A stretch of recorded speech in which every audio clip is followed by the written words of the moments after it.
Ang Pilipinas ngayon. Narito na ang pinakamainit na mga balita na nakalap sa bawat sulok ng bansa. Ihahatid sa bawat Pilipino saan man kayo sa mundo. Ang Pilipinas ngayon. Pakinggan ang bawat kaganapan sa bawat lalawigan. Ito ang Pilipinas ngayon. Magandang araw sa ating mga tagapakinig. Welcome po muli sa ating programang Ang Pilipinas Ngayon.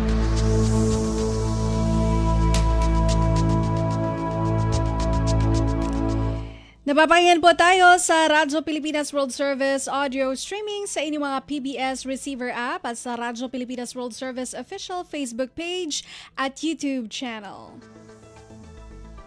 At nagbabalik shortwave na rin po tayo. Ang Radyo Pilipinas World Service ay napapakinggan po sa mga sumusunod na shortwave frequencies sa ating English program tuwing 10 a.m. hanggang 11:30 a.m. sa 12.020 MHz, 15.640 MHz at 17.665 MHz.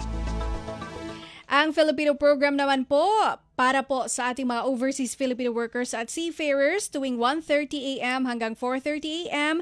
mapapakinggan sa mga sumusunod na shortwave frequencies 9.370 MHz, 9.925 MHz at 12.120 MHz. Ito po si Bea Gaza de Guzman. Samahan po ninyo ako sa kabuuan ng ating programa ngayong araw. Kapapalooban pa rin po ng mga mahahalagang balita mula dito sa ating bansa. Kasama na ang panayam, maging ang mga ulat mula sa iba't ibang rehiyon ng Pilipinas, mga segmentong business, sports at showbiz. Antabayanan po at sasainin na sa ilang sandali ang kabuuan ng ating programang Ang Pilipinas Ngayon. Mga kaganapan sa Kamaynilaan at mga kalapit na lalawigan dito sa Ang Pilipinas Ngayon.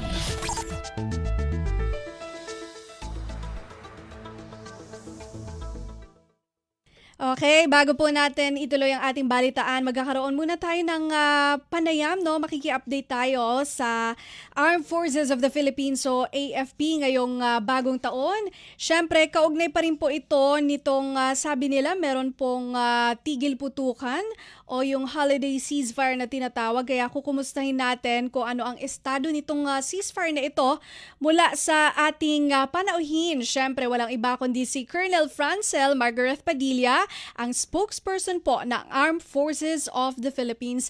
Magandang araw po and Happy New Year, Colonel Padilla. Happy New Year, Bea, and magandang hapon sa lahat ng tagapakinig ng Ang Pilipinas Ngayon. Yes, at talaga naman kahit New Year na New Year, nagtatrabaho pa rin po si Spokes, no? Ito po ang aming katanungan, Spokes. Ano po ang kasalukuyang estado ng ceasefire sa Communist Terrorist Group o CTG at nire-recognize po ba ito ng ating Armed Forces of the Philippines? Well, Bea, kahit na holiday period, nananatiling alerto ang inyong sandataang lakas ng Pilipinas. So hindi po namin basta-basta nire-recognize yung sinasabi ng mga CTGs na meron daw nga silang holiday ceasefire. Kasi based naman sa experience, madalas nila itong ginagamit para manlinlang o mag-reposition ng forces nila. So ang priority namin ngayon protektahan ng ating mga communities. Kaya tuloy-tuloy ang ating operations, naka-standby tayo at naka-alerto at sinisiguro natin hindi tayo mahuhuli sa surpresa sa mga pa-surprise attacks nitong mga CTGs against our civilians. Lalo-lalo na ngayong holiday season. Colonel Padilla, bakit po kinukonsidera ng AFP na ruse o parang ano bang pwede nating i-translate sa Tagalog? Kumbaga pwedeng sabihing pandaraya o panlilinlang lamang itong tinatawag nilang holiday ceasefire? At saka ano po ba yung tunay na sitwasyon on the ground na maaring makita natin sumasalungat sa ceasefire declaration na ito? Kaya malinaw naman na hindi talaga sila sincere dito sa kanilang sinabi. Kahit nag-declare sila ng ceasefire, meron pa ring mga aktibong CTG elements na nasa mga field at nakikipag-engage sa tropa natin. In fact, nitong recent lang, noong 31 December to be exact, meron tayong enkwentro, 31 to 01 January.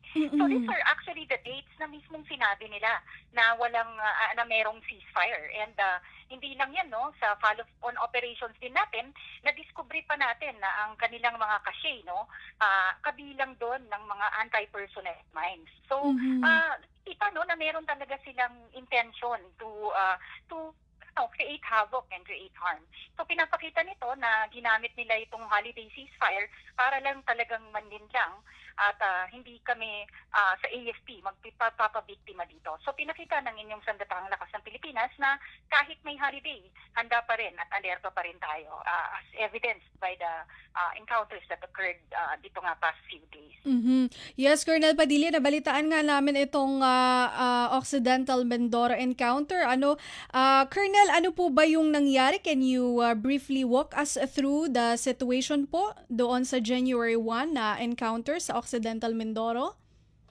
So, noong January 1, no, habang nagsasagawa tayo ng ating intelligence-driven operations, ang inyong Sandatahang Lakas ng Pilipinas, nakatagpo tayo dyan, Bea, ng troops ng members ng CTG remnants dyan sa Sitio Mamara, dyan sa Barangay Cabaracao, sa Abrade, Ilog. No? May 3 encounters na nangyari nung early morning, no? Around 6 a.m. A little bit over 6 a.m. No, and involved dito ang ating combined units ng ating 2nd Infantry Division kasama ang 18th Scout Ranger Company, no, ng 5th Scout Ranger Battalion at ang ating Special Operations Command. So itong enkwentro to, Bea, tumagal siya ng mga around 20 minutes, no, ang isa dyan, no, at umatras naman ang ating ang mga CTG dyan going northward.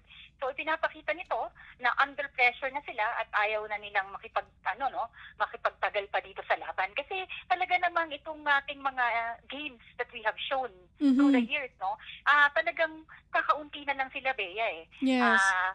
Fragmented na lang sila, mangilan-ngilan na lang sila sa iba't ibang lugar, nag-a-attempt na lang silang mag-regroup into bigger groups, no? Hindi na nila kayang mag-lodge ng large atrocities. And ang gusto natin mangyari dito, as we have been declaring na meron na tayong insurgency-free communities, ang gusto natin is tuloy-tuloy na natin itong ma-maintain, no? Kaya patuloy ang operasyon ng inyong AFP dyan. Ayun, napakaganda, insurgency-free. Speaking of gains, sabi niyo, Colonel Padilla, na unti-unti na tayo talagang nagiging insurgency-free. But on this particular operation po, meron po kayong mga concrete results.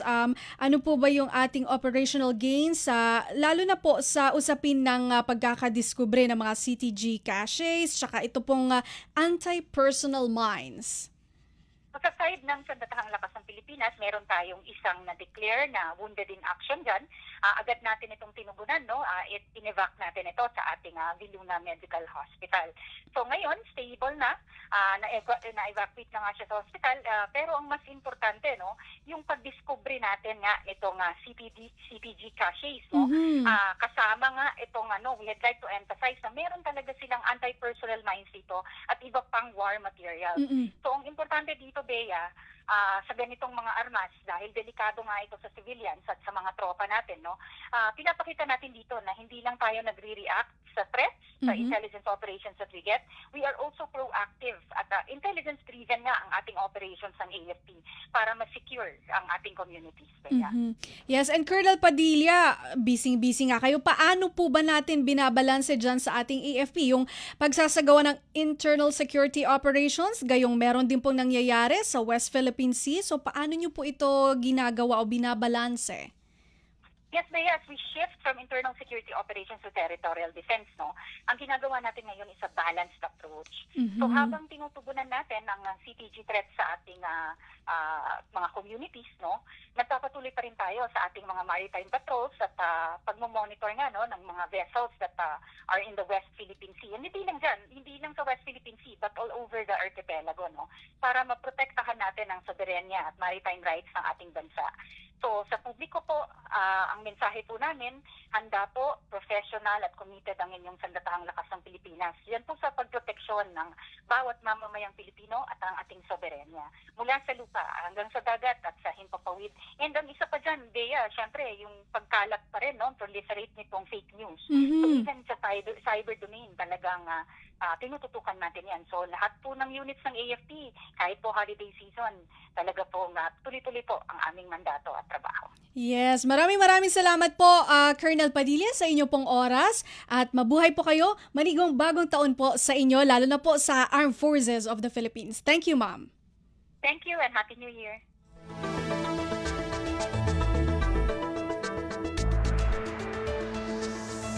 Yan po si Colonel Francel Margaret Padilla, ang spokesperson po ng Armed Forces of the Philippines o AFP.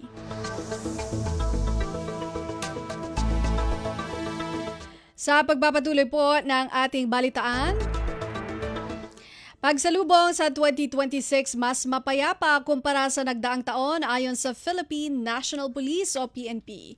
Detalye mula kay J. Mark Dagala. Kumbinsido si Acting Philippine National Police Chief Police Lieutenant General Jose Melencio Nartates Jr. na mas mapayapa ang pagsalubong sa taong 2026 kumpara sa nagdaang taon. Ito ayon sa Acting PNP Chief ay dahil sa malaking bagay ang mga community fireworks display na ikinasa ng iba't ibang lokal na pamahalaan sa bansa. Gayun din ang ilang mga lokal na ordinansa nagbabawal sa paputok. Nahihikayat kasi anya mga residente na manood na lamang ng community fireworks display sa halip na bumili ng mga paputok. Bukod dito sinabi ni Nartates na batay sa kanilang datos mula sa regional offices ng PNP aabot lamang sa mahigit 200 ang bilang ng mga firecracker related injuries. Gayunman, aminado ang Acting PNP Chief na posible pang tumaas ang bilang na ito dahil sa nagpapatuloy pa ang validation sa iba pang naiulat na kaso. Pero kapansin-pansin niya na hindi masyado makapal ang smog o polusyon sa hangin dulot ng mga paputok at pailaw kumpara sa mga nakalipas na pagsalubong sa bagong taon. Para sa Bagong Pilipinas, si Mark Tagala, Radyo Pilipinas, Radyo Publiko. Pasada ng mga balita mula sa Pilipinas para sa mga Pilipino saan man sa mundo. Ang Pilipinas ngayon.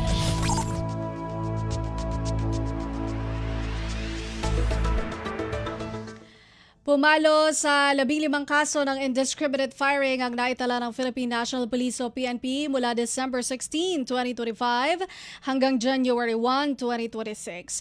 Batay sa datos ng PNP, tig-2 ang naitalang kaso sa mga lalawigan ng Ilocos Sur, Iloilo at Metro Manila habang tig-isa naman ang naitala sa mga lalawigan ng Isabela, Benguet, Cagayan de Oro, Surigao del Sur, Pampanga, Abra, Negros Occidental, Batangas at Catanduanes. Apat sa mga kaso ito, kinasasangkutan ng mga pulis partikular na ng isang Police Senior Master Sergeant mula Iloilo, isang Police Master Sergeant mula Surigao del Sur at 2 patrolman mula naman sa Parañaque at Cagayan de Oro City.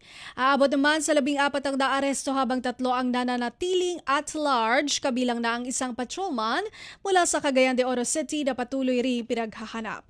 Una na ipinagutos ni Acting PNP Chief Police Lieutenant General Jose Melencio Nartates Jr. ang one-strike policy sa sinumang pulis na walang habas na magpapaputok ng baril sa pagsalubong sa bagong taon. Kumpleto, detalyadong balitaan, di papahuli sa mahahalagang kaganapan. Kamustahin ang inang bayan, ang Pilipinas ngayon.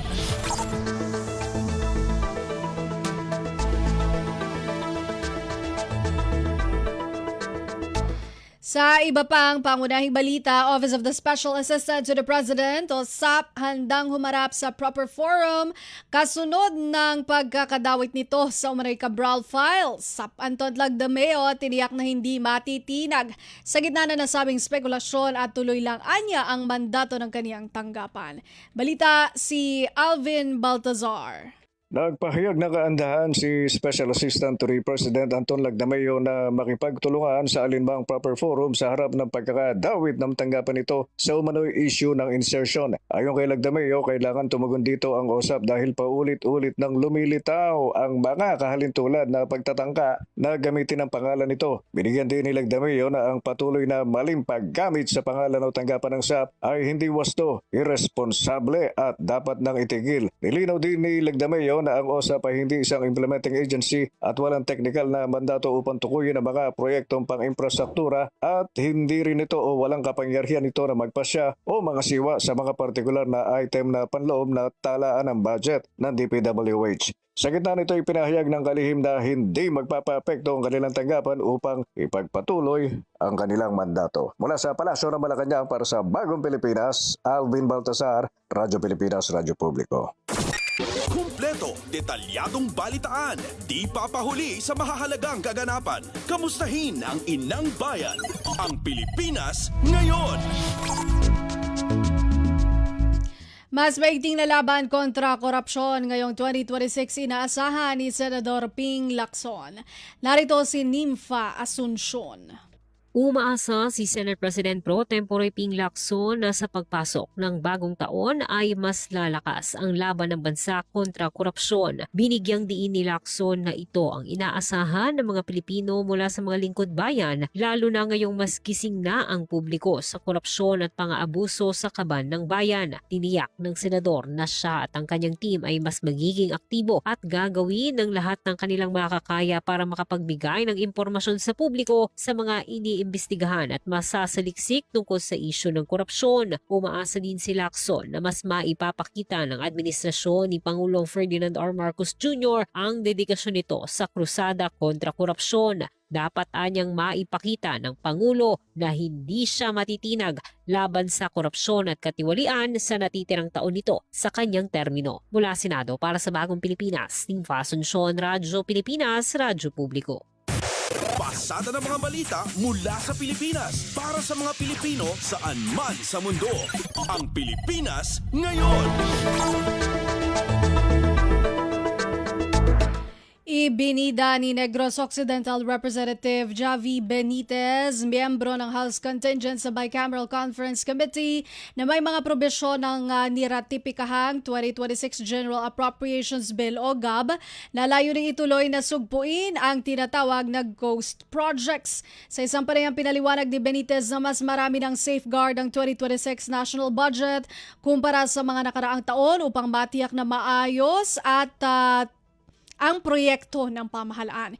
Isa niya sa pinakamahalagang probisyon ng 2026 GAB ay ang geotagging ng mga proyekto, partikular sa mga programang pang-infrastruktura tulad ng sa Department of Public Works and Highways o DPWH. Ayon sa mambabatas, sa pamamagitan nito tiyak na bawat pisong gagastusin mapupunta sa aktual na kalsada at tulay at iba pang lehitimong proyekto. Gayunpaman, inamin ni Benitez na kailangan pa rin maging mapagmatsyag dahil may mga posibleng kahinaan pa rin ang sistema. Kabilang dito ang proseso ng bidding at ang aktual na implementasyon ng mga proyekto na hawak ng iba't ibang ahensya ng gobyerno. Kumpleto, detalyadong balitaan, di papahuli sa mahahalagang kaganapan. Kamustahin ang inang bayan, ang Pilipinas ngayon. Tanging ang Administrasyong Marcos Jr. lamang ang nagbigay pansin at nagbuhos ng resources para tugunan ang jail congestion sa bansa. Sa Bagong Pilipinas ngayon, binigyang diin ni Bureau of Corrections Bucor Director General Gregorio Catapang Jr. na mahigit sa 27,000 ang mga persons deprived of liberty o PDLs ang napalaya sa unang 3 taon ng administrasyon. Aniya na sa 10,000 PDL naman ang tinatayang napalaya ng pamahalaan nito lamang nakaraang taong 2025. Nabawasan natin ng 69% yung congestion. Unang-una, nagpalaya tayo na napakarami. Ito ang kakalipas na taon, 2025, 10,000 ang napalaya natin. No? Talagang record-breaking na naman yan. And then yung malakihang transfer nga ng mga PDL sa New Bilibid Prison, almost 14,000. Kaya kung inimbitahan ko kayo, bumisita kayo ulit sa New Bilibid Prison, matutuwa kayo kasi hindi na masyadong congested. Si Bureau of Corrections Bucor Director General Gregorio Catapang Jr. Pasada ng mga balita mula sa Pilipinas para sa mga Pilipino saan man sa mundo. Ang Pilipinas ngayon. Samantala, inihayag ni Bureau of Corrections Bucor Director General Gregorio Catapang Jr. na bukod sa paglilipat ng mga PDL sa ibang piitan para mapaluwag ang mga kulungan sa bansa, malaking tulong din sa operasyon ng Bucor ang pagdaragdag ng mga tauhan.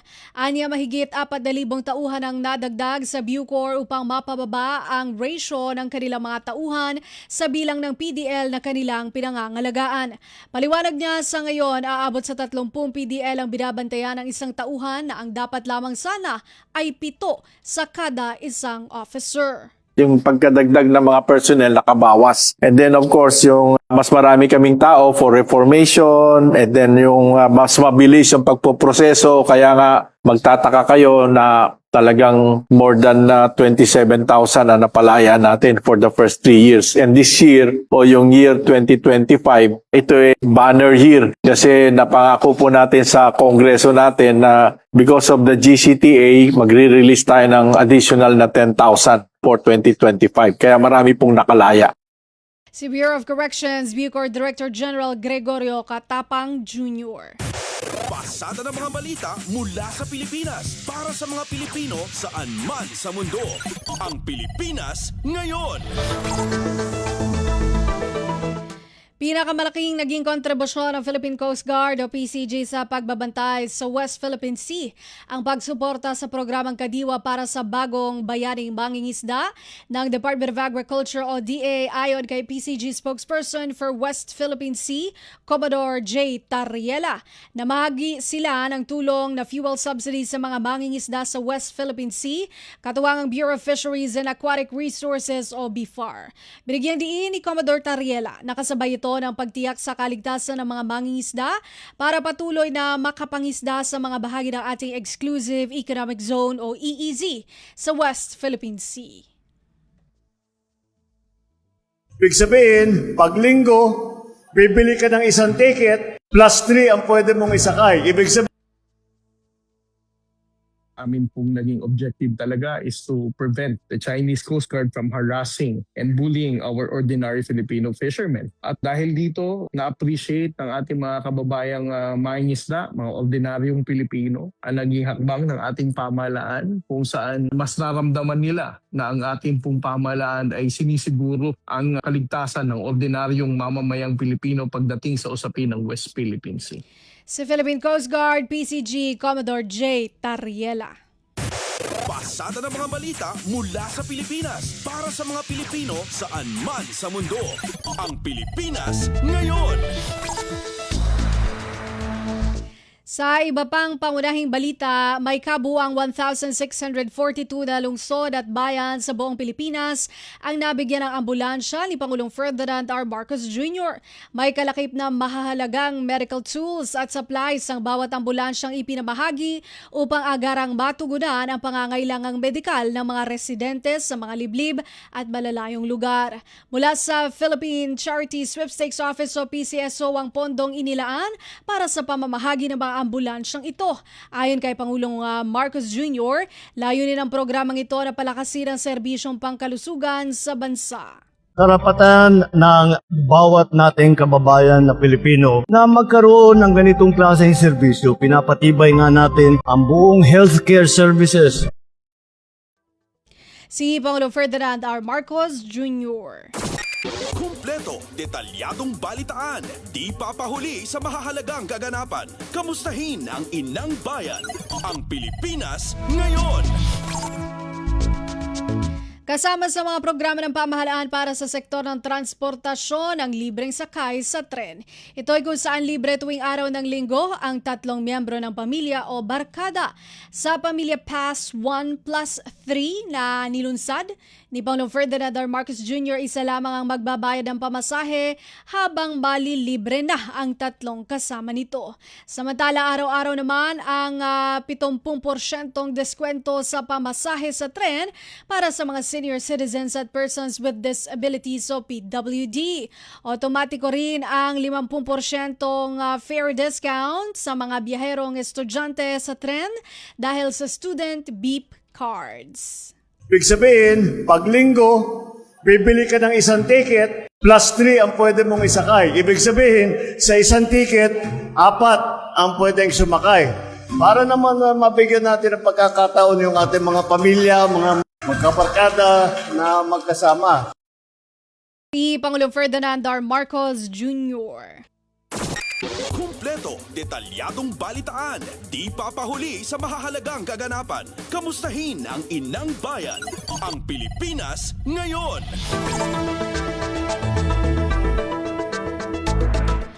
Target ng Bureau of Fire Protection o BFP na sa loob lamang ng 5 minuto mula sa pagsiklap ng sunog sa mga lugar na may mataas na densidad ng residente ay agad nang makararating at makatutugon ang kanilang mga fire truck. Sa Bagong Pilipinas ngayon, ipinaliwanag ni BFP spokesperson Anthony Arroyo na sa loob lamang ng 30 segundo ay nagdodoble ang apoy. Ibig sabihin, sa bilis ng pagkalat nito, ang sunog na nagsimula sa loob ng isang silid ay maaari nang makapaminsala sa buong bahay sa loob lamang ng 5 hanggang 10 minuto.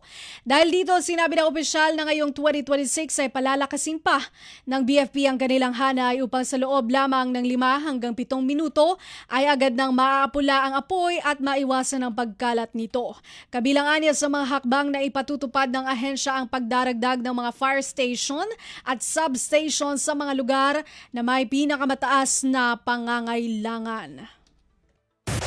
Pasada ng mga balita mula sa Pilipinas para sa mga Pilipino saan man sa mundo. Ang Pilipinas ngayon. Dalawang panukala laban sa predatory loans inihain sa Kamara. Balita mula kay Kathleen Forbes. Inihainibantahan ng Party List Representative Nathan Adocado ang 2 panukalang batas na layong protektahan ang mga pamilyang Pilipino at maliliit na negosyo laban sa tinatawag na predatory loans at maiwasang mabaon sa utang. Sa House Bill 6980 o Credit Cards and Loans Penalties and Surcharges Regulation Act, itatatag ang iisang patakaran sa kabuang gastos ng pautang, anuman ang halaga o uri na nagpapautang. Palalakasin din ito ang disclosure requirements para sa mga bangko at lending institutions upang mabigyan ng sapat na kaalaman at legal na proteksyon ang mga borrower laban sa hindi makatarungang singil. Sa House Bill 6968 naman, magkakaroon ng sustainable financing mechanism para sa micro and small enterprises sa pamamagitan ng pondo para sa pagbabago program. Alternatibo ito sa 5-6 na sistema ng pautang. Bukod sa pagpapalawak ng access sa credit, layon din ang panukala na pababain ang interest rates na ipinapataw sa mga MSME. Para sa Bagong Pilipinas, Kathleen Forbes, Radyo Pilipinas, Radyo Publiko. Kumpleto, detalyadong balitaan, di papahuli sa mahahalagang kaganapan. Kamustahin ang inang bayan, ang Pilipinas ngayon. Department of Foreign Affairs o DFA nais pang palakasin ang diplomatic ties nito sa iba pang mga bansa ngayong taong 2026. Magulat si AJ Ignacio. Nais nga palakasin pa ng Department of Foreign Affairs ang pakikipag-ugnayan sa ibang pa mga bansa para sa diplomatic ties nito ngayong taong 2026. Ayon nga kay Foreign Affairs Secretary Maria Teresa Lazaro, na nagpapatuloy ang commitment ng DFA sa pagpapaigting ng kanilang pakikipag-ugnayang pandiplomatiko sa iba't ibang mga bansa. Kabilang nga rito ang pagpupush ng ilang mga pangunahing pangangailangan ng Pilipinas, kabilang na nga ang pakikipag-partner nito sa iba't ibang mga bansa tulad ng Lao PDR, Oman, Croatia, Timor-Leste, Palestine at kabilang na rin ang Vietnam, Australia, United Kingdom, European Union, Japan at South Korea. Sa ulialan, nais parang pagtingin ng DFA na mas marami pang bansa ang magkaroon ng mas maraming diplomatic ties nito sa iba pa mga bansa, sa iba't ibang panig ng mundo. Wala pa rin dito sa Department of Foreign Affairs para sa Bagong Pilipinas, AJ Ignacio, Radyo Pilipinas, Radyo Publiko. Pasada ng mga balita mula sa Pilipinas para sa mga Pilipino saan man sa mundo. Ang Pilipinas ngayon. Naniniwala ang isang eksperto na isang concern sa pambansang seguridad ng Pilipinas sa mga aktibidad ng China sa mga karagatang sakop ng Taiwan. Sa panayam ng Radyo Pilipinas World Service, sinabi ni Foreign Policy Expert Professor Renato De Castro na apektado ang Pilipinas sa tensyon sa pagitan ng China at Taiwan dahil sa geographical proximity at sa mahigit 200,000 overseas Filipinos na naninirahan at nagtatrabaho sa self-governing island. Aniya may vital interest ang bansa sa usapin ng China-Taiwan relation dahil may epekto ang girian ng dalawang bansa sa welfare at security ng mga Pilipino sa nasabing isla. Patatandaan na ngayong linggo, nagsagawa ng ang China ng ilang araw na war games na tinatawag na Justice Mission 2025 na layong i-simulate ang magiging paglusob o invasion nito sa Taiwan. Given, of course, our proximity to Taiwan and more importantly, a vital interest, there are about roughly 250,000 Filipinos working and residing in Taiwan. So whatever would happen in Taiwan, just in case, of course, a major armed conflict between Taiwan and the People's Republic of China, this will, of course, threaten the lives and, welfare and security of our citizens who are, of course, based in Taiwan. So this is a matter of vital interest for the Philippines. Foreign Policy Expert Professor Renato De Castro. Kumpleto, detalyadong balitaan, di papahuli sa mahahalagang kaganapan. Kamustahin ang inang bayan, ang Pilipinas ngayon. Samantala, pinupulido na lamang ang paghahanda ng Quiapo Church sa darating na kapistahan ng Nazareno sa susunod na Biyernes, Enero 9, taong 2026. Ito ang iniulat ni Quiapo Church Technical and Procession Management Advisor Alex Irasga sa programang Global na Tayo sa Radyo Pilipinas World Service. Patuloy ang tanggapan ng simbahan ng Quiapo sa pakikipag-ugnayan sa pamahalaan, lalo na sa Philippine National Police o PNP, para siguraduhin ang ligtas na selebrasyon ng Traslasyon 2026. Kumbaga finishing touches na lang po kami ng aming technical preparations in cooperation with government agencies and especially yung Philippine National Police who are very much active in doing the preparations for the security and order of the processions. We are preparing na ma-duplicate yung experience ng 2024 wherein approximately about 15 hours yung itinagal ng prosesyon as compared to the previous year na more than 20 hours nga ho yung tinagal. Binago na po natin ang mga gulong ng andas. Kung dati ho parang timonero lamang ng bangka yung ginagamit naming panggiyan ng pagtakbo ng andas, nilagyan na ho namin ito ng totoong manibela ng sasakyan. Matatandaan noong nakaraang taon umabot ng 20 oras at 45 minuto bago natapos ang prosesyon. Ani Irasga, mas matagal ito kumpara sa prosesyon noong 2024 na 15 oras lamang. Target ngayon ng Quiapo Church na makamit ang ganitong oras ng prosesyon o mas maikli pa kung kaya't nagsagawa sila ng ilang aksyon upang tugunan ito. Kabilang na riyan ang pagpapalit ng gulong ng andas at paglalagay ng manibela upang mapabilis ang pag-usad ng andas. Pasada ng mga balita mula sa Pilipinas para sa mga Pilipino saan man sa mundo. Ang Pilipinas ngayon. Lake Holon sa Tiboli, South Cotabato, pansamantalang isasara sa mga turista. Mag-uulat si Hazel Esguerra. Simula Enero 3 hanggang Marso, pansamantalang isasara sa mga turista ang tinaguriang Crown Jewel of the South, ang Lake Holon na matatagpuan sa Tiboli, South Cotabato. Ito ay para makahinga at makarecover mula sa iba't ibang tourism at human activity ang nasabing crater lake na pinalilibutan ng bulkang Melibengoy na tanyag sa mga lokal at dayuhan. Ayon sa Department of Environment and Natural Resources, Soc. Sargen, mahalaga ang taunang pagpapasara ng lawa halimbawa para maprotektahan ang biodiversity at mapreserba ang kalidad ng tubig nito bilang isang natural at cultural heritage site.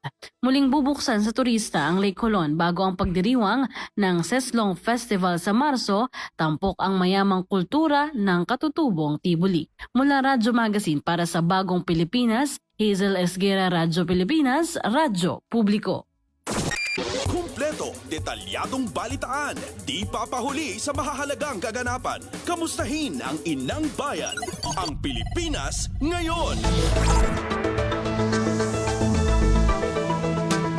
At yan po ang ating nakalap ng mga national news. Antabayanan po ang ating pagbabalita sa mga kaganapan sa ating mga rehiyon. Para sa regional news, sa pagbabalik po iyan ng programang Ang Pilipinas Ngayon, paalala muna mula sa himpilan. Garantisadong solusyon at aksyon ang handog sa iyo ng Bagong Pilipinas Presidential Action Center. Sundin lang ang mga sumusunod para makakuha ng appointment. Para sa wala pang eGov PH app account, panoorin ang video para malaman kung paano gumawa ng account. Kung meron ng account sa eGov PH app, mag-login dito. Saka hanapin ang online registration tab para sa Bagong Pilipinas Presidential Action Center. Pindutin ito para makita ang available na government services. Piliin ang serbisyo na iyong kailangan mula sa listahan. I-upload ang requirements ng serbisyong kailangan mo. Pumili ng petsa at oras kung kailan nais pumunta sa Bagong Pilipinas Presidential Action Center. I-submit na ang iyong application at bigyan ng pagkakataon na ma-review ang iyong isinumiting requirements. Hintayin ang QR code para sa kumpirmasyon ng iyong schedule. Makakatanggap ka ng text message para malaman kung naaprubahan ito. Sakaling hindi ito maaprubahan, makakatanggap ka rin ng text message para ipaalam ang kulang na requirements sa kasubukang mag-register ulit. Kung nakatanggap na ng kumpirmasyon, maaari nang pumunta sa Bagong Pilipinas Presidential Action Center sa napiling schedule, dala ang QR code at ang mga isinumiting requirements. Huwag kalimutang dumating sa itinakdang araw at oras ng iyong appointment. Pinapaalala rin na siguruhing may kumpirmadong schedule bago pumunta sa Bagong Pilipinas Presidential Action Center para maiwasang magpabalik-balik. Simple at user-friendly ang pagpapa-appointment dito, kaya huwag nang mangamba dahil sa Bagong Pilipinas Presidential Action Center, tulong ay abot kamay na. Balita mula sa lalawigan sa bawat rehiyon ng ating bayan. Dito sa Ang Pilipinas Ngayon.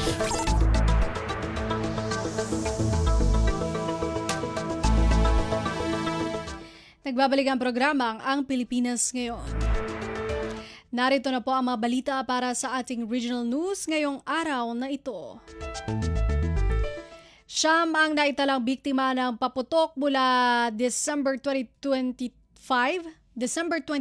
2025 hanggang January 1, 2026 sa lalawigan ng Kalinga.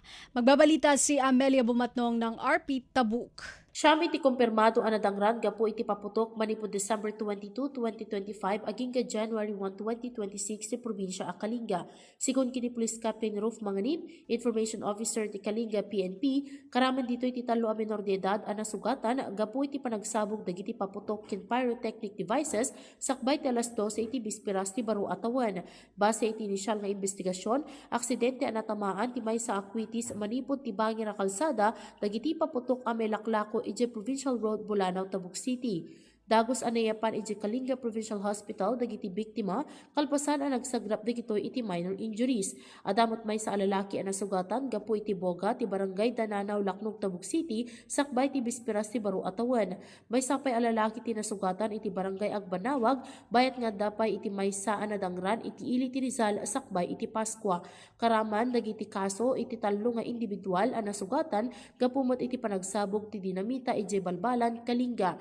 May nagiti daytoy impagnagatgat ti PNP Kalinga dagiti rumbeng nga suruton ken aramidan bayat iti selebrasyon iti holiday season tapno maliklikan dagiti aksidente. Manipod DZRK Tabuk, Amelia Bumatnong para iti Radyo Pilipinas World Service. Balita mula sa lalawigan sa bawat rehiyon ng ating bayan. Dito sa Ang Pilipinas Ngayon. Maigting na checkpoints patuloy na ipinapatupad ng kapulisan sa bayan ng Calasiao. Si Sara Kayabyab ng RP Dagupan sa balita. Malat minsan siya so seguridad ya ipapatunton na sare otoridad jad Balya Calasiao Luyaga Pangasinan. Pansasan siya na sare pulis o panggagawadan na checkpoints laot-laod sare major roads na sakop pa baloy tapen untanet na siguro sa seguridad na sare tutuo. Sayan kurang na PNP at pansan siya enda tankero damat eds karaklan so kooperasyon na balang sinansakay. Unungod say apalabas ya Pasko tan balon taon, misasalamat so kapulisan ed say maayos tan mareen na selebrasyon. Karuda jad apaloob na taon at napansan siya so uksoy jad sakop dan baloy. Manlalapod Dagupan City, Sara Kayabyab para Radyo Pilipinas World Service. Balita mula sa lalawigan sa bawat rehiyon ng ating bayan. Dito sa Ang Pilipinas Ngayon. Department of Science and Technology Region 8 o DOST 8 at lokal na pamahalaan ng Motyo nagtutulungan para sa Blue Economy Project. Narito ang report ni Charmaine Perito Balves ng RP Calbayog. Ginuduso sa Motyong Summer and Blue Economy Program para pagproteher sa marine ecosystem san bungto, pinaagi san pagburbigay san DOST Region 8 ug LGU.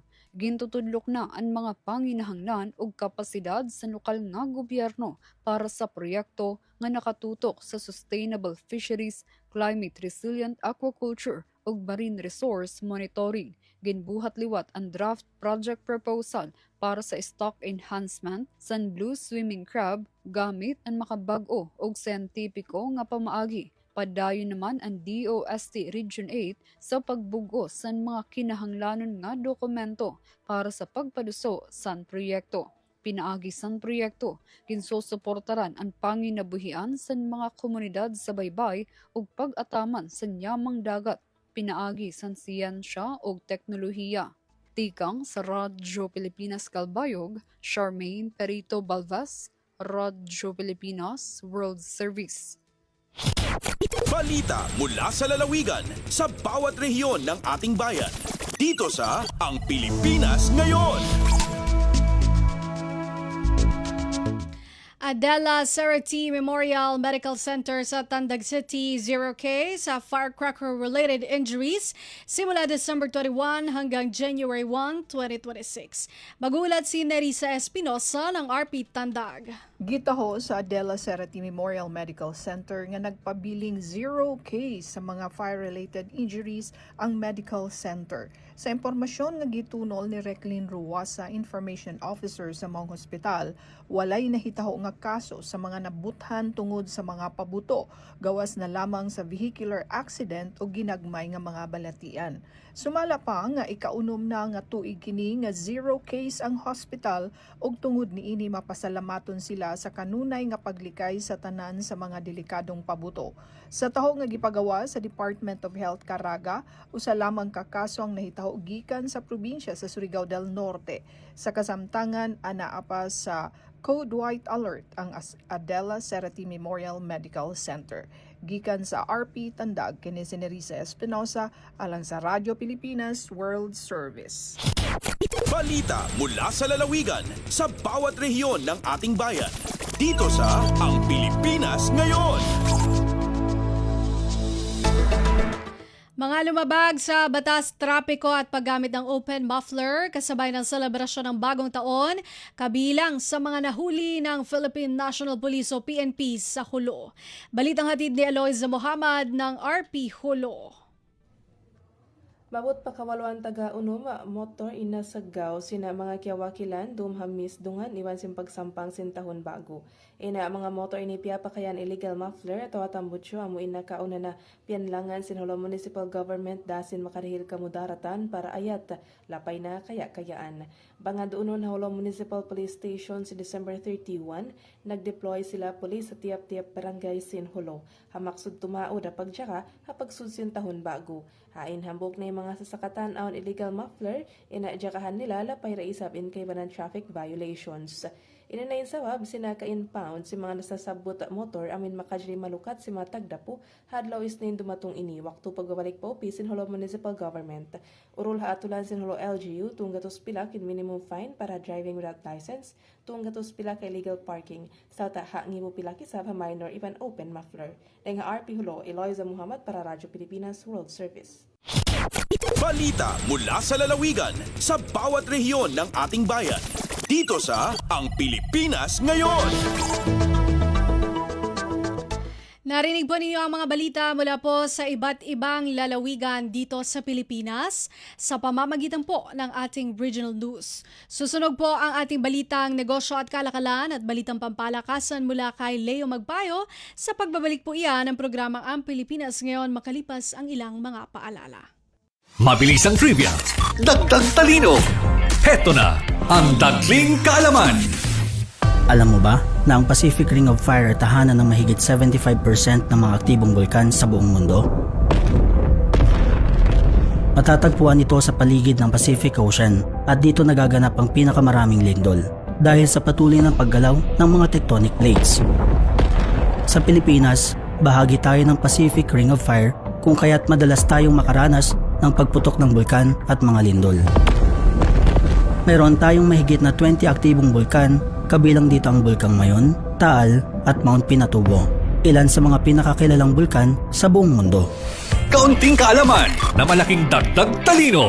Abangan muli ang susunod na Dagling Kaalaman. Itinuloy na po natin ang zero balance billing. Libre po. Ibig sabihin, ang serbisyo sa basic accommodation sa ating mga DOH na ospital, wala nang babayaran ang pasyente. Ang dami pong challenge, hindi po namin alam kung saan namin kukunin, ganon, nag-iisip kung paano namin mababayaran. Siyempre po, masayang masaya, super saya po dahil na zero billing po kami. Opo, malaking po talaga, malaking tulong po. Mabilis lang din po. Bayad na ang bill ninyo. Uulitin ko, wala nang kailangan bayaran ng pasyente basta sa DOH Hospital dahil bayad na po ang bill ninyo. Naiyak ako kasi sobrang saya. Maraming salamat po, Mr. President Bongbong Marcos Jr. Hindi kami nagkamali ng taong ihinalal. Mabilis ang trivia, dagdag talino. Heto na ang Dagling Kaalaman. Mahilig ka bang kumanta? Ba't di papatulan ang pagsuyong nagkulang? Bukod sa pinagagaan ng iyong pakiramdam, ay pinalalakas pa ang iyong lungs. Ang pagkanta ay nakakatulong din para labanan ang iyong stress at ikaw ay makapag-relax. Nakakatulong din ito sa pagpapabuti ng iyong memorya at pag ikaw ay nakakaranas ng hirap sa buhay. At ang good news, ang pagkanta ay para sa lahat. Let it go! Nasa tono ka man o wala. And here I stand. Kaunting kaalaman na malaking dagdag talino. Abangan muli ang susunod na Dagling Kaalaman.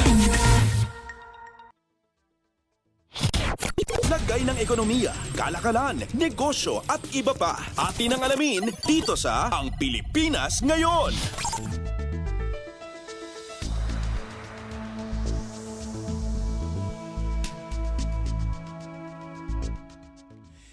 At nagbabalik po ang ating programang Ang Pilipinas Ngayon. Samantala, narito naman po ang balitang negosyo at kalakalan.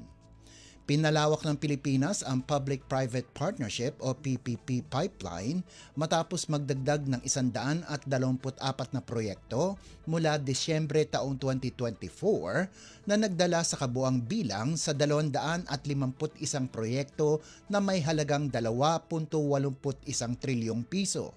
Ayon sa PPP Center, binubuo ang pipeline ng 166 na pambansang proyekto at 85 lokal kung saan 174 ang solicited at 57 ang unsolicited. Kabilang sa mga bagong proyekto ang PPP for School Infrastructure Project o PSIP Phases 4 at 5 at ang PSIP Connect na layong tugunan ang kakulangan sa silid-aralan at palakasin ang digital readiness o readiness ng mga pampublikong paaralan. Sinabi ng PPP Center na ang ganap na pagpapatupad ng PPP Code noong 2025 ay nag-unyok sa mas maraming ahensya at lokal na pamahalaan na magsimula ng kani-kanilang proyekto. Nadagdagan din ang unsolicited proposals mula sa mga sektor tulad ng information and communications, enerhiya, property development at kalusugan. Kasabay nito, bumilis ang proseso ng pagsusuri, pag-aproba at pag-award ng mga proyekto. 13 PPP project ang na-award ngayong taon, 11 lokal at 2 pambansa. Kabilang dito ang National Single Window sa ilalim ng Integrated Trade Facilitation Platform, ang Bataan Singles Ticketing System, South Luzon Integrated Terminal Exchange, Mangatarem Water Supply System sa Pangasinan at Palayan City Hospital PPP sa Nueva Ecija. Dahil dito, umakyat sa 288 ang mga PPP project na nasa yugto ng implementasyon at monitoring. Hanggang Disyembre 21, nakatanggap ang PPP Center ng 78 proposal mula sa pribadong sektor kung saan 31 ang naipasa para sa mga detalyadong pagsusuri. Ilang Project Development and Monitoring Facility o PDMF supported projects gaya ng North Integrated Transport System, Mindanao Railway Phase 3 at San Mateo Railway ang nakatapos ng pre-feasibility studies at papasok na sa feasibility stage. Lagay ng ekonomiya, kalakalan, negosyo at iba pa. Atin ang alamin dito sa Ang Pilipinas Ngayon.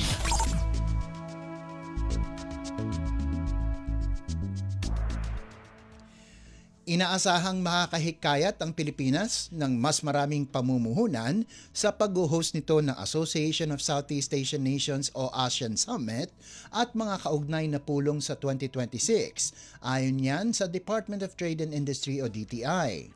Sinabi ni Trade Secretary Cristina Roque na posibleng dumami ang interes ng mga mamumuhunan mula sa mga bansang kalahok sa mga pulong ng ASEAN sa susunod na taon. Bagamat walang ibinigay na tiyak na investment target para sa 2026, binigyan din ni Roque na layunin ng pamahalaan na laging higitan ang nakaraang taon. Mula Enero hanggang Setyembre 2025, umabot sa 824.7 billion pesos ang naitalang pamumuhunan sa investment promotion agencies batay sa Philippine Statistics Authority o PSA. Mas mababa ng 47.8% kumpara sa 1.58 trillion pesos noong parehong panahon ng 2024. Upang makahikayat ng mas maraming pamumuhunan, tututok ang DTI sa business matching bilang pangunahing estratehiya. Maaring humingi ng tulong ang mga kumpanya sa DTI upang makapagpulong sa mga ASEAN trade ministers at dayuhang negosyante na dadalo sa summit. Kumpiyansa si Roque na magbubunga ang mga pag-uusap na ito dahil mas mauunawaan ng mga mamumuhunan ang kalagayan ng negosyo sa bansa. Itatampok ng DTI ang mga pangunahing sektor tulad ng renewable energy, semiconductors at critical minerals, pati na rin ang mga umuusbong na industriya gaya ng creative economy, women-led businesses, artificial intelligence at micro, small and medium enterprises o MSMEs. Nauna nang itinakda ng pamahalaan ang 5 estratehikong o strategies na haligi para sa ASEAN chairmanship. Pagpapalakas ng ugnayang pangkalakalan, pagsusulong ng inobasyon, digital transformation, napapanatiling pag-unlad at integrasyon ng MSME agenda. Nauna nang nailatag ang pundasyon sa SEOM Retreat sa Boracay noong Disyembre 2025. Gaganapin sa Maynila ang unang pulong ng ASEAN Trade Ministers sa Marso 11 hanggang 13. Lagay ng ekonomiya, kalakalan, negosyo at iba pa. Atin ang alamin dito sa Ang Pilipinas Ngayon.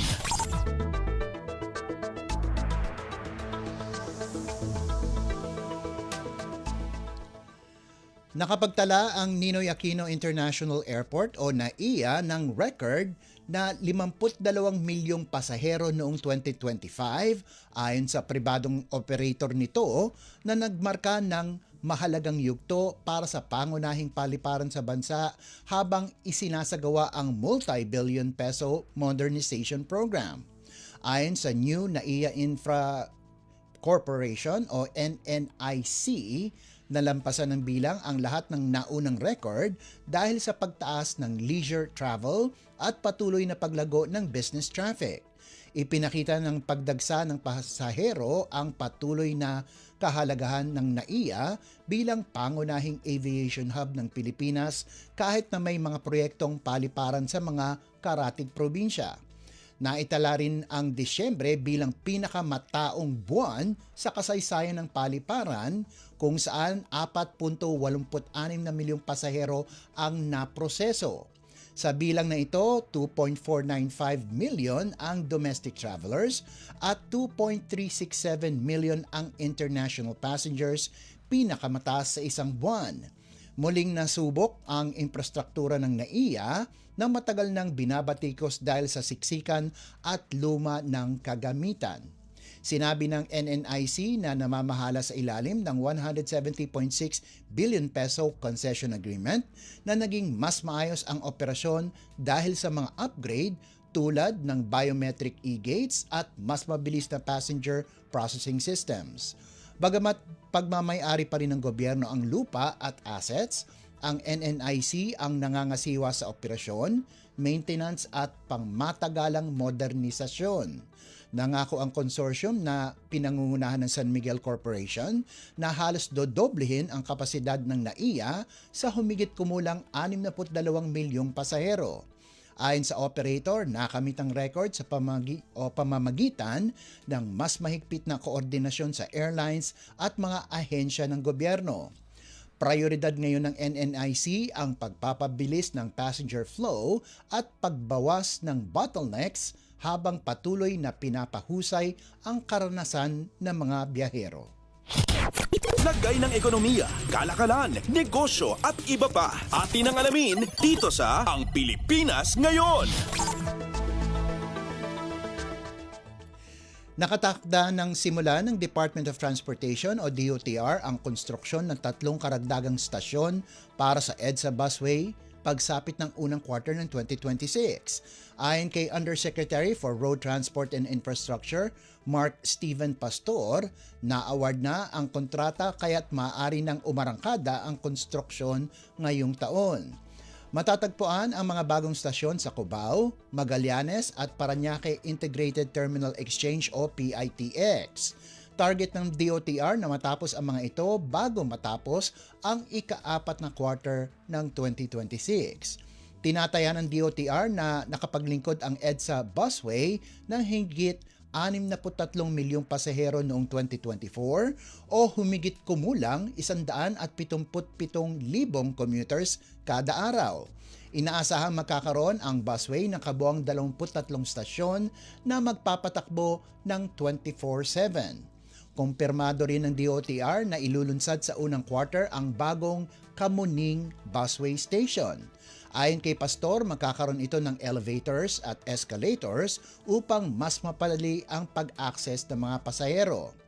Nauna nang inanunsyo ng DOTR ang pagpapatuloy ng 89 milyong Kamuning footbridge sa Quezon City na dinisenyong direktang kumonekta sa EDSA busway.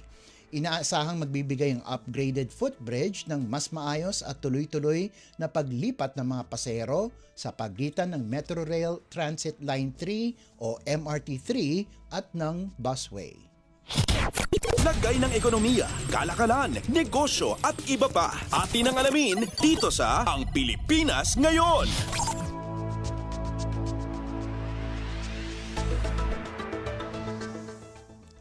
At para naman sa halaga ng palitan, ayon sa Bangko Sentral ng Pilipinas o BSP ngayong Biyernes, ikalawang araw ng Enero, Ang halaga ng piso kontra sa dolyar ay nasa 58 piso at 79 na sentimo. Ang Japanese yen naman po ay nakakahalaga ng 38 sentimo. Ang Singaporean dollar ay nasa 45 piso at 73 sentimo. 4 na sentimo naman ang won ng South Korea at nagkakahalaga ng 8 piso at 41 sentimo ang isang yuan ng China. Sa iba pang palitan, ang Hong Kong dollar ay nagkakahalaga ng 7 piso at 55 sentimo. Ang British pound naman ay katumbas ng 79 na piso at 22 sentimo. Nasa 69 na piso at 5 sentimo ang euro, 42 piso at 84 na sentimo ang Canadian dollar, habang ang Saudi Arabian Riyal ay nagkakahalaga ng 15 piso at 68 sentimo. Lagay ng ekonomiya, kalakalan, negosyo at iba pa. Atin ang alamin dito sa Ang Pilipinas Ngayon.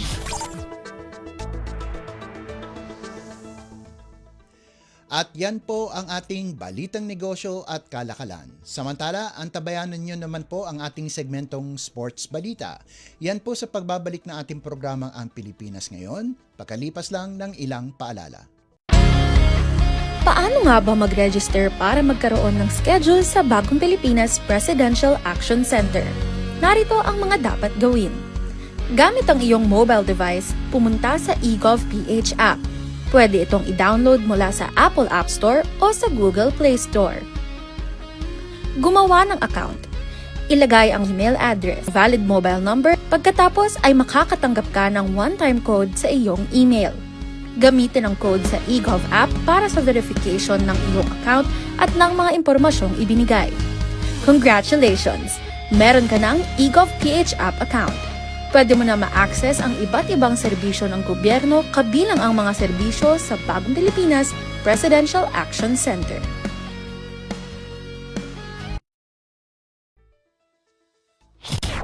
Updates at pinakahuling mga usapin sa mundo ng palakasan. Atin ang pakinggan dito sa Ang Pilipinas Ngayon.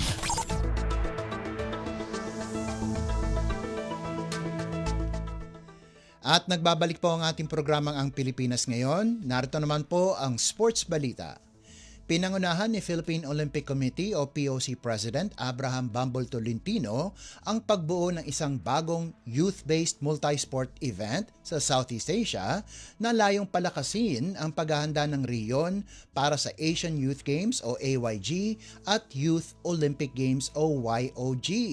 Tatawaging Southeast Asian Plus Youth Games o C+YG, gaganapin ang kompetisyon ng hindi bababa sa 1 taon bago ang AYG at lalahukan ng mga atletang 17 anyos pababa. Si Tolentino ang founding president ng bagong palaro na nakakuha na ng suporta mula sa siyam sa 11 National Olympic Committees o NOCs sa rehiyon, kabilang ang Thailand, Indonesia, Malaysia, Laos, Cambodia, Myanmar, Vietnam at Timor-Leste. Sinabi rin niya na buo ang suporta ng Olympic Council of Asia na iginit na voluntaryo ang pagsali ng mga bansang hindi nais lumahok.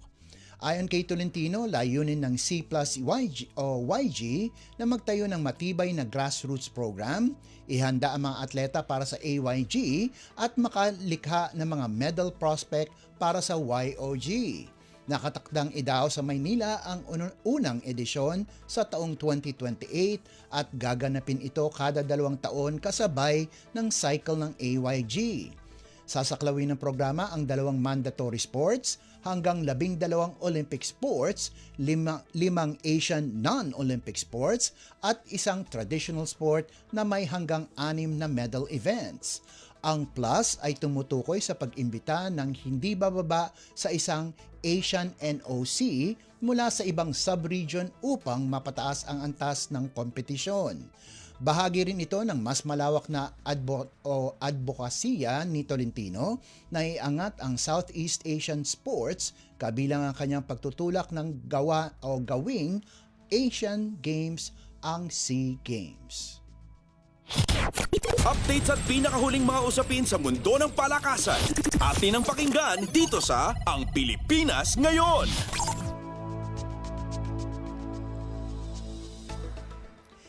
Hindi na nag-aksaya ng oras ang Barangay Ginebra at agad bumalik sa trabaho habang naghahanda para sa panibagong sagupaan kontra San Miguel sa Best of 7 semifinals ng PBA Season 50 Philippine Cup.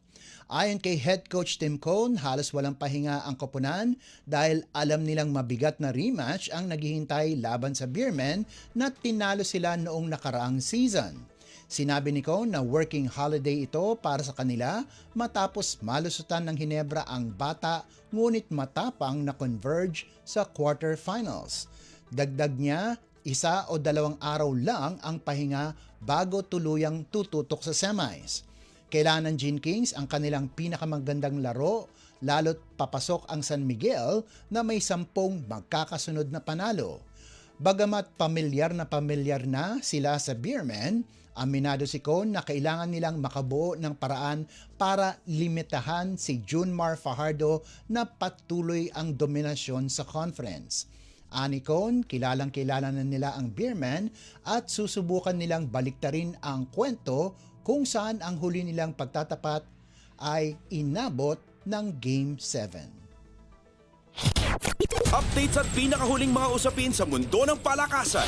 Atin ang pakinggan dito sa Ang Pilipinas Ngayon.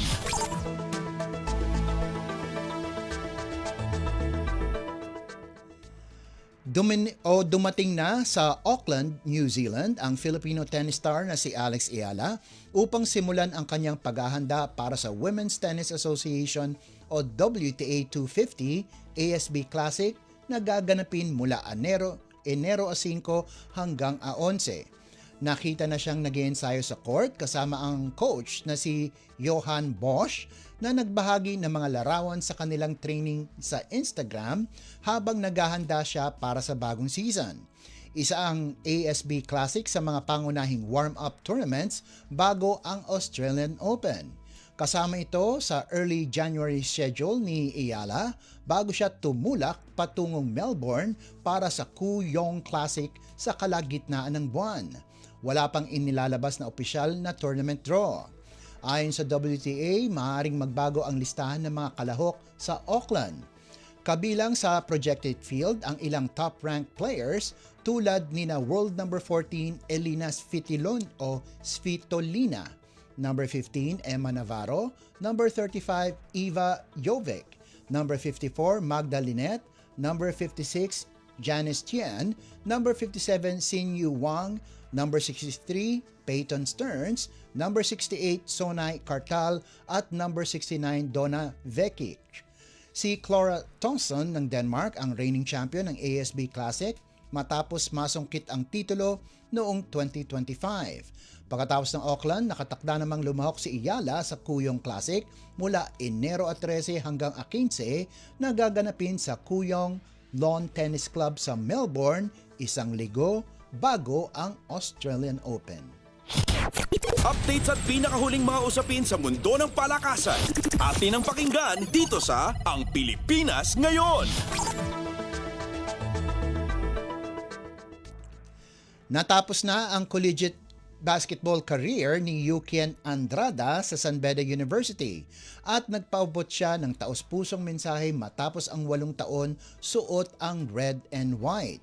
3 taon siyang naglaro para sa Red Cubs at 5 season naman sa Red Lions kung saan nakamit niya ang isang juniors title at 2 seniors championships.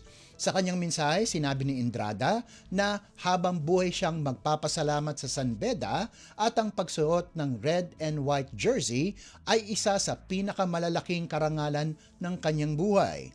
Aminado siyang mabigat ang pressure ng paglalaro para sa Red Lions pero ito raw ang naghubog sa kanya bilang atleta at bilang tao. Nagpasalamat din si Andrada sa kanyang mga coach, teammates at sa buong San Beda community na anya'y nagparamdam sa kanya ng tahanan sa loob ng 8 taon. Samantala, tuloy na ang susunod na yugto ng kanyang karera. Nakapag-debut na si Andrada sa PBA noong Disyembre bilang bahagi ng Magnolia Chicken Templados Hotshots. At sa NCAA, tinapos ng San Beda ang taon sa pamamagitan ng pagkuha ng kanilang ika-24 na kampyonato. Updates at pinakahuling mga usapin sa mundo ng palakasan. Atin ang pakinggan dito sa Ang Pilipinas Ngayon.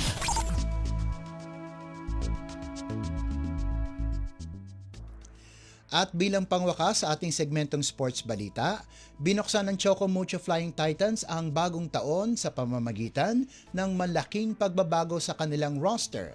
Pinalalakas ang lineup para sa 2026 Premier Volleyball League o PVL All-Filipino Conference sa pagdagdag kina Ea Laure, Jaila Atienza at Alina Bicar at sa pagbabalik ni Caitlin Viray.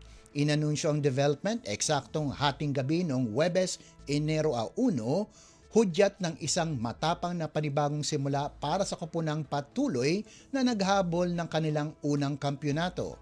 Babalik ang 26 anyos na si Laure sa PVL matapos ang isang taong pahinga dahil sa non-compete clause. Huli siyang naglaro para sa Cherry Tigo Crossovers noong 2024. Ang 5'10" outside hitter ay may mahalagang international experience, kabilang ang silver medal sa ABC Nations Cup at sunod-sunod na bronze medals sa CV League. Inaasahang magdadala sina Atienza, Bicar at Viray ng dagdag na lalim at karanasan sa roster na kinabibilangan nina Maddie Madayag, Kat Tolentino, Des Cheng at Aiza Molde. Kasunod ito ng desisyon ng team management na hindi i-renew ang kontrata ni na Royce Tubino, Bia General, Cherry Nunag at Aduki Agonsanya. Sa ilalim ni Coach Dante Alensinurin, target ng Flying Titans na higitan ang kanilang performance noong nakarang season, kung saan nagtapos sila ng ika-4 sa All-Filipino, ika-10 sa PVL On Tour at ika-9 sa Reinforced Conference. Updates at pinakahuling mga usapin sa mundo ng palakasan. Atin ang pakinggan dito sa Ang Pilipinas Ngayon. At yan ang pinakahuling balita sa larangan ng palakasan. Ito po si Leo Magpayo. Samantala, susunod naman po ang ating segmentong Balitang Artista na ihahatid sa inyo ni Mama JT. Yan po sa pagbabalik ng ating programang Ang Pilipinas Ngayon, pagkalipas lang ng ilang paalala. Mabilis ang trivia, dagdag talino. Heto na ang Dagling Kaalaman. Paggamit ng maliit na plato, nakakabawas ng timbang? Parang hindi ka panipaniwala, subalit ayon sa scientists, nakakatulong sa pagpapapayat ang paggamit ng maliit na plato. Napag-alaman ng researchers sa Cornell University na dahil sa paggamit ng maliit na plato, nabawasan ng 30% ang dami ng calories na kinakain ng mga respondents. Pero ito ay posible lang kung present ang dalawang kondisyon. Una, dapat ang tao mismo ang magsaserve ng pagkain sa kanyang sarili dahil kumukonti ang kinukuha niyang pagkain. At pangalawa, hindi dapat binabantayan ang pagkain ng tao. Kaunting kaalaman na malaking dagdag talino. Abangan muli ang susunod na Dagling Kaalaman. Ang latest, ang hottest sa showbiz and entertainment. Heto na sa Ang Pilipinas Ngayon.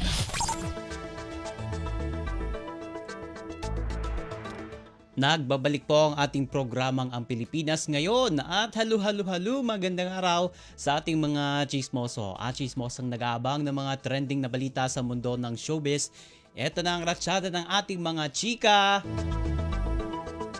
Naglabas ng saloobin si Director June Robles Lana, ang direktor ng pelikulang Call Me Mother, tungkol sa umano'y dahilan kung bakit kakaunti ang nanood ng mga pelikula sa 51st Metro Manila Film Festival o MMFF. Ito ay ang sobrang mahal na presyo ng ticket sa sine. Ayon sa kanya, kahit number 1 sa takilya ang pelikula nila ni Vice, ganda na may gross na mahigit 186 million pesos, hindi pa rin nito nababawi ang gastos ng producers. Sa isang viral Facebook post, iginit ni Direk June na dating People's Festival ang MMFF, ngunit ngayon ay naging luho na lamang ng middle class dahil aabot sa tumataginting na 1,500 pesos ang kailangang gastusin ng isang pamilyang manood ng sine. Anya, hindi na naabot ng MMFF ang karaniwang Pilipino, lalo na sa gitna ng mataas na bilihin. Sumangayon ang maraming netizens na mas pinipiling maghintay na lang ng streaming release dahil mas mura at practical ito. Binanggit din ang epekto ng amusement tax, mataas na talent fee at pag-usbong ng streaming platforms. Gayunman, may ilang artista umano ang nagbaba ng talent fee o naging co-producers upang makatulong sa pelikula. Sa uli, iginiit ng ilan na ang problemang ito ay hindi lang sa Pilipinas nangyayari, lalo na't mas kumikita ngayon ang mga pelikulang may malalaking franchise. Ang latest, ang hottest sa showbiz and entertainment. Heto na sa Ang Pilipinas Ngayon. Samantala, ginawang katatawanan ng aktor na si Janus Del Prado ang wedding cake sa kasal ni na Carla Abellana at Dr. Reginald Santos na ginanap nito lamang Disyembre 27. Sa kanyang social media posts, inilahad o inahalin tulad ni Janus ang itsura ng cake na anyay kahawig ng kabaong sa burol dahil sa pahabang disenyo at mga bulaklak sa paligid. Nagbiro pa siya ng mga caption tulad ng cake, bakit mo kami iniwan? At yung cake ang inorder mo pero wake ang binigay. May ilang netizen na sumang-ayon sa obserbasyon na yan ni Janus, habang ang iba naman ay binatikos ang biro at sinabing hindi tama ang ganoong biro lalo na tungkol ito sa kasal. At nakarating ang isyong iyan kay Carla Abellana na mahinahong sumagot at iginit na masarap, fully edible at nagustuhan ng kanilang guests ang cake at para sa kanila maganda ito at iyon ang mahalaga. Samot-sari ang naging reaksyon ng netizens tungkol sa cake joke na yan ni Janus. May natawa, may umayon, ngunit marami rin ang nagsabing disrespectful at hindi nararapat ang pagbibiro sa isang mahalagang okasyon tulad ng kasal. Ang latest, ang hottest sa showbiz and entertainment. Heto na sa Ang Pilipinas Ngayon. Muling pinatunayan ni Marcelito Pomoy ang kanyang world-class na talento matapos makatanggap ng standing ovation sa kanyang pagtatanghal sa New Year's Eve celebration party sa Trump Estate sa Mar-a-Lago, Florida sa Amerika. Inawit niya ang kanyang Time to Say Goodbye o ang kantang Time to Say Goodbye ni Andrea Bocelli sa isang prestigyosong okasyon na ibinahagi rin niya sa kanyang Facebook page. Ayon kay Marcelito, isang karangalan para sa kanya ang awitin ang naturang iconic song. Bagamat hindi nakadalo si US President Donald Trump dahil sa abalang schedule, ipinahayag rin ni Marcelito ang kanyang paggalang sa pamumuno at advokasya ng Pangulo sa pamamagitan ng isa pang video clip ng kanyang performance. Matatanda ang unang sumikat si Marcelito noong 2011 bilang grand winner ng Pilipinas Got Talent Season 2 at lalo pang nakilala sa buong mundo nang sumali siya sa AGT o America's Got Talent The Champions 2 noong 2020 kung saan nagtapos siya sa ika-4 na pwesto. Ang latest, ang hottest sa showbiz and entertainment. Heto na sa Ang Pilipinas Ngayon. At sa uli natin, chika, for today, yayamang 2026 na. Maraming celebrities ang nagsimula ng taon na puno ng pag-asa at malinaw na mga personal na layunin. Karamihan sa kanilang New Year's resolution ay umiikot sa kalusugan, pamilya, career at personal growth. At binigyang diin, unahin natin itong si Eugene Domingo at si Glyza De Castro, binigyan din nila ang kahalagahan ng pagiging aktibo at ang pagkakaroon ng tamang mindset at ang pagkakaroon ng mabuting kalusugan bilang pundasyon ng isang magandang taon. Samantala, si Richard Gutierrez naman ay nakafocus sa mga paparating na proyekto sa telebisyon at pelikula kasabay ng hangaring mabuting kalusugan para sa kanyang pamilya. Para kay Janice de Belen, bukod sa career, mahalaga rin ang pag-asang gaganda ang kalagayan ng bansa sa taong ito, 2026. Samantala, health and work-life balance ang prioridad ni na Michael Sager, Zayjan Haranilla at Francine Diaz, habang quality time at travel kasama ang pamilya ang hangad naman ng beauty queen na si Winwin Marquez. May kanya-kanyang simple ngunit makahulugang goals din sina Seth Fedelin at Dolly De Leon. At para kay Gerald Anderson, hindi mahalaga ang New Year's resolution dahil para sa kanya araw-araw ay pagkakataon. Para sa pagbabago at patuloy na pagunlad, nagsistrive na to be better, sabi nga ni Gerald Anderson. Ang latest, ang hottest sa showbiz and entertainment. Heto na sa Ang Pilipinas Ngayon. NOMG, wala na po tayong sapat na oras para sa ating balitang artista. Maraming salamat mga kachismi sa pakikinig sa aking mga chika for today. Ako po si Mama JT para sa Radyo Pilipinas World Service. Nagbabalik na po si Bea Gaza de Guzman. Ang latest, ang hottest sa showbiz and entertainment. Heto na sa Ang Pilipinas Ngayon.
Yan po ang kabuuan nating programa Ang Pilipinas Ngayon. Maraming salamat sa ating mga nakasama sa technical side kina Milo Junela at Hiro Lucero sa ating Warcast. Maraming salamat din sa ating executive producer Jerome Toledo na siya ring naghatid ng ating balitang showbiz sa mga nagulat mula sa iba't ibang lalawigan ng ating bansa para sa ating regional news. Kay Leo Magpayo para sa balitang business at sports at maraming salamat din sa ating station manager Mr. Ray Sampang. Hanggang sa susunod na edisyon ng ating programang Ang Pilipinas Ngayon, ito po si Bea Gaza de Guzman. Magandang araw. At yan ang Pilipinas Ngayon. Muling samahan sa parehong oras at alamin ang pinakahuling mga kaganapan at balita saan man kayo naroon. Ang Pilipinas Ngayon.